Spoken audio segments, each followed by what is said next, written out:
बिस्मिल्लाहिर्रहमानिर्रहीम। आज के इस वीडियो में हम primarily and chapter problem 2.9 solve करेंगे जो मिस्टर चैपमैन बुक से है। लेकिन यहाँ पे दो बड़े इंटरेस्टिंग फेनोमेना हैं जिनको हमने डिस्कस करना है, और वो है थ्री फेज ट्रांसफार्मर्स के कनेक्शंस कौन कौन से हैं। जैसे Y Y, Y delta, delta Y and delta delta. और उससे भी ज़्यादा इंटरेस्टिंग जो three phase transformer using two transformer, कि अगर एक ख़राब हो जाए, सिर्फ दो रह जाएं, तो उसमें ये दो कंडीशंस हमने डिस्कस करना है कि ओपन डेल्टा और ओपन वाई ओपन डेल्टा। तो आइए हम चलते हैं आगे। सबसे पहले ये चार पॉसिबिलिटीज़ हैं जो नॉर्मल कनेक्शन में है, यानी Y Y, Y delta, delta delta और डेल्टा वाई। तो ये आपने पहले भी पढ़ा होगा, ये सर्किट के बुक से भी मैंने लिया, और इस बुक में भी, चैपमैन के बुक में भी ये एक्सप्लेन किए गए हैं ये तस्वीरें। अब प्राइमरीली ये एक ही ट्रांसफार्मर में तीन प्राइमरी वाइंडिंग्स होते हैं और तीन सेकेंडरी वाइंडिंग्स होते हैं, और उनको मुख्तलिफ तरीके से कनेक्ट किया जाता है। इसको थ्री फेज ट्रांसफार्मर कहा जाता है। लेकिन इसको हम जो सवाल करेंगे उसको समझने के लिए आप अगर जहन में ये रखें कि ये प्राइमरीली तीन ट्रांसफार्मर, तीन सिंगल फेज ट्रांसफार्मर्स हैं। और जैसे अब ये वन वन है तो ये इस ट्रांसफार्मर से लिंक है, टू टू इस ट्रांसफार्मर से लिंक है, और थ्री थ्री इससे लिंक है। तो ये हमें समझने में आसानी होगी। हम खास तौर पे ओपन डेल्टा और ओपन वाई के केस में ये काम आएगा। अब सवाल है, three phase transformer bank is to handle 600 kVA and have ये रेशियो ऑफ वोल्टेजेस के primary secondary. Find the rating of each individual transformer in the bank. और रेटिंग में बता दिया गया है कि आपने क्या मालूम करना है कि हाई वोल्टेज कितना है, हाई वोल्टेज की value, low voltage value, turn ratio और अपेरेंट पावर। ये चार चीज़ें मालूम करने हैं। और ये छः कनेक्शन, जैसे मैंने कहा कि ये यहाँ पे छः कनेक्शन के लिए हमने मालूम करना है। तो सबसे पहले हम ये जो हम पहले सिर्फ चार को देख लेते हैं, पहले चार को। और इसमें वोल्टेजेस अब देखिए 34.5 सबके प्राइमरी में है, और सबके सेकेंडरी में 13.8 है, चाहे जो मर्जी कनेक्शन हो। तो इसको हमने आगे लेके आगे चलना। थर्ड ये है कि जो पावर है 600 kVA, तो ट्रांसफार्मर के प्राइमरी साइड और सेकेंडरी साइड पे पावर बराबर होता है, इसलिए यहाँ पे भी 600 kVA है और यहाँ पे भी 600 kVA, और तमाम में यही चीज़ है। और ये जो बाकी दो रह गए, ओपन डेल्टा और ओपन वाई, हम बाद में इसको आगे इसी क्वेश्चन के एंड पे हम इसको डिस्कस करेंगे। तो आइए सबसे पहले वाई वाई कनेक्शन देख लेते हैं हमने। ईच ट्रांसफार्मर के लिए ये हाई वोल्टेज और लो वोल्टेज और टर्न रेशियो और अपेरेंट पावर। एक्चुअली अब इसमें देखिए हाई वोल्टेज ये प्राइमरी साइड है, इसलिए हम इसको प्राइमरी वोल्टेज भी लिख सकते हैं। और ये जो लो वोल्टेज है वो सेकेंडरी साइड है, तो इसको आप सेकेंडरी वोल्टेज भी लिख सकते हैं। तो सबसे पहले हमने देखना है प्राइमरी फेज वोल्टेज। अब आप अगर वाई कनेक्शन आपको आपने पढ़ा है पहले, तो ये देखिए लाइन टू लाइन वोल्टेज, जो वोल्टेज गिवन है 34.5, ये एक्चुअली लाइन टू लाइन होता है हमेशा। तो लाइन टू लाइन वोल्टेज है और ये भी लाइन टू लाइन वोल्टेज है। अब हमने फेज मालूम करना है।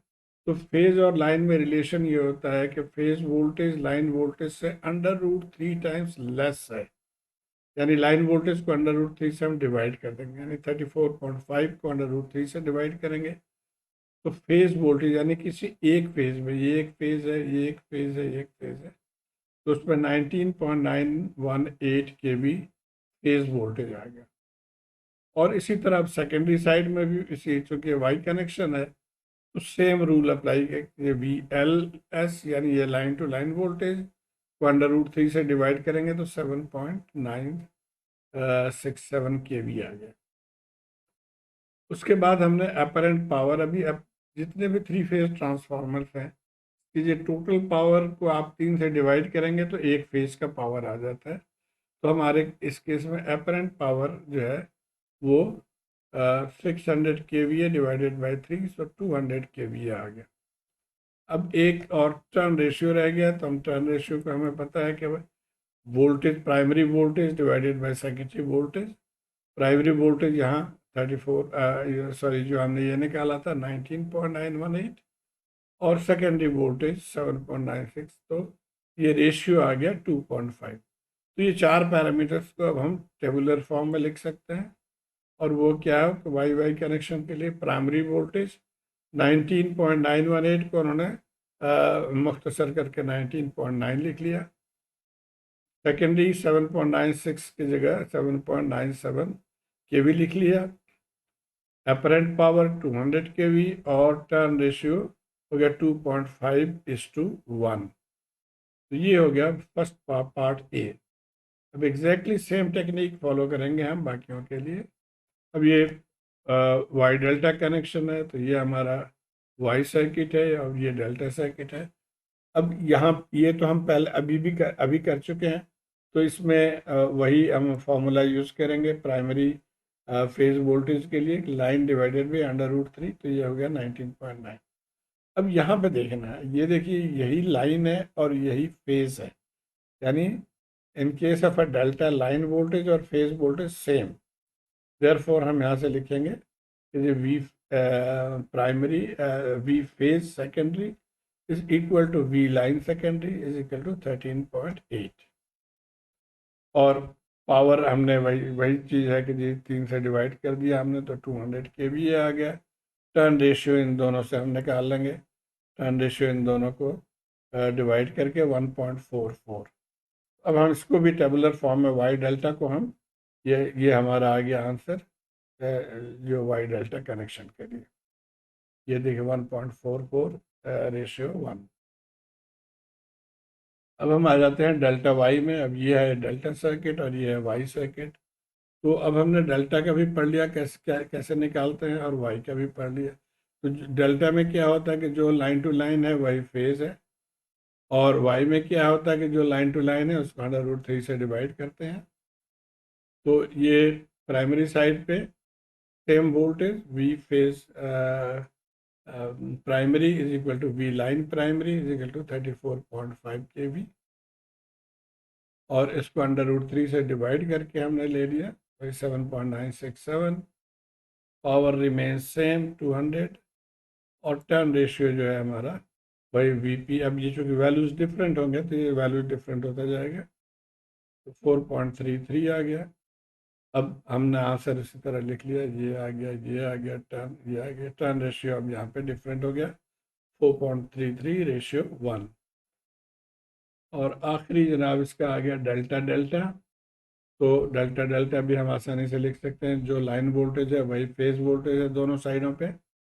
तो दिस इज 34.5। सेकेंडरी साइड पे भी सेम 13.8 kV हो जाएगा। Power remain same 200। और अब हम निकाल लेंगे turn ratio V primary phase, V primary, V phase secondary, V phase primary. तो ये 2.5 आ गया। उस टेबल में डाल के हमने इसको भी इस तरह से लिख लिया। अब आ जाते हैं ज़रा सा मुश्किल, जो ओपन डेल्टा की कहानी है। तो हम डेल्टा सर्किट को लेके चल रहे हैं, ये हमारा डेल्टा सर्किट था। अब कॉन्सेप्ट ये है कि अगर इसमें ये जो हमारे ट्रांसफार्मर्स 3 हम कह रहे हैं कि यहाँ पे है, इनमें से अगर एक ट्रांसफार्मर ख़राब हो जाए तो क्या होगा। तो आपके जहन में ये आ सकता है कि ऐसे एक ट्रांसफार्मर ख़राब हो गया तो इनके पावर क्या हो जाए, टोटल पावर के 2/3 ये दोनों यूज़ करेंगे, लेकिन ऐसे नहीं है। आइए हम देखते हैं। अच्छा, तो ये हमने निकाल दिया जो ख़राब वाला है उसका, ये ओपन डेल्टा कॉन्फ़िगरेशन है। अब यहाँ पे भी आप देखें तो यही फेज़ है और यही लाइन है, तो वो सेम टेक्निक हम यहाँ पे फॉलो करेंगे प्राइमरी फेज़ वोल्टेज के लिए। और सेकेंडरी फेज़ वोल्टेज में भी वही टेक्निक है, लेकिन एक पॉइंट सिर्फ यहाँ पे लग रहा है कि ये तो ओपन हो गया, तो यहाँ पे कैसे होगा। तो ये बुक में ये कैलकुलेशन शो किया है कि ये जो ओपन है जिसको यहाँ पे VC कह रहे हैं, VC की भी मैग्नीट्यूड वही है, एंगल में सिर्फ फ़र्क है। तो जो वी ए के मैग्नीट्यूड है, जो वी बी की मैग्नीट्यूड है, वही वी सी की भी मैग्नीट्यूड है। तो तीनों मैग्नीट्यूड सेम है, और इसीलिए जो वोल्टेज ड्रॉप यहाँ पे है वही वोल्टेज यहाँ पे, तो ये 13.8 ही यहाँ पे आएगा। So the secondary phase voltage is 13.8 kV। और अब ये हमने ऑलरेडी पढ़ा है कि apparent power carried by each transformer in normal condition is total power divided by 3, यानी हमने 200 निकाला है, इसको 600 डिवाइडेड बाय 3। लेकिन अब इस केस में क्या होगा, in fault condition when only two transformers are present, the transformers will be overloaded and each transformer will be carrying more than one third of the total power। तो ये जहन में रहे। और वो पावर कैसे निकालेंगे, वो ये बुक में इक्वेशन 2.99 में ये शो किया गया है कि KVA load carried by each transformer, या अपरेंट लोड, जिसको हम पी ओपन डेल्टा कह रहे हैं, ये होगा 0.577 times the total phase power. तो हम यहाँ पे थे, अब हम वैल्यूज यहाँ पे हम पुट कर देंगे। तो 577 और ये 600, तो हमारा पी ओपन जो है 346.2 kVA आ गया। और हमने ऑलरेडी ये प्राइमरी और सेकेंडरी वोल्टेज कैलकुलेट किए हुए थे, तो यहाँ से हम टर्न रेशियो हमारा आ गया। और अब हम इस ओपन डेल्टा के लिए ये तमाम एंट्रीज हम यहाँ पे कर देंगे। 346 ये हमने एंट्री कर दी इसकी। अब हम आ जाते हैं लास्ट, तो ओपन वाई ओपन डेल्टा, इसमें भी एग्जैक्टली सिमिलर टेक्निक है। The open Y open delta connection is very similar to the open delta.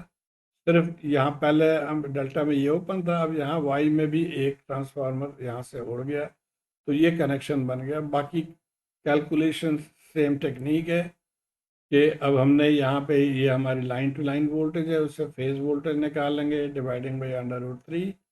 अब ये हमारा आ गया प्राइमरी साइड, और ये सेकेंडरी साइड पे जैसे मैंने बताया कि जो लाइन वोल्टेज है वही फेज वोल्टेज है। अब यहाँ पे भी पावर के लिए वही टेक्निक हमने यूज़ करा, वही फॉर्मूला जो 299 से है, तो 5.77 से मल्टीप्लाई कर देंगे तो 346.2 आ गया। और टर्न रेशियो भी हम वी प्राइमरी फेज और divided by V secondary phase से यहाँ से 1.44 आ गया। और अब इस टेबल में हम एंट्री कर देंगे तमाम वैल्यूज।